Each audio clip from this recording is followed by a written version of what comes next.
Сәлеметсіздер ме, құрметті қазақ елі. Баршаларыңызды тәуелсіздік мерекесімен шын жүректен құттықтаймын. Тәуелсіздік күні мемлекетіміз үшін, халқымыз үшін зор маңызы бар мейрам. Ғасырларға жеткен бүгін жыр үні. Тәуелсіздік ұлылықтың ұлығы, шаңырағы биік болып қазақтың, қисаймасын, берік болсын уығы.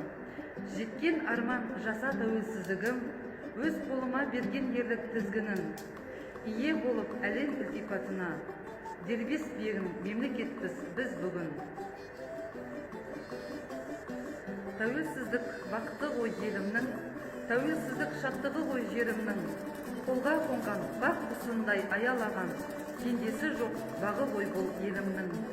Тәуелсіздік бас арманы болған екен, атамыз бен бабаларымыздың сол ертеден арманына жету үшін күрескені тарихта шежіре болып қалған екен.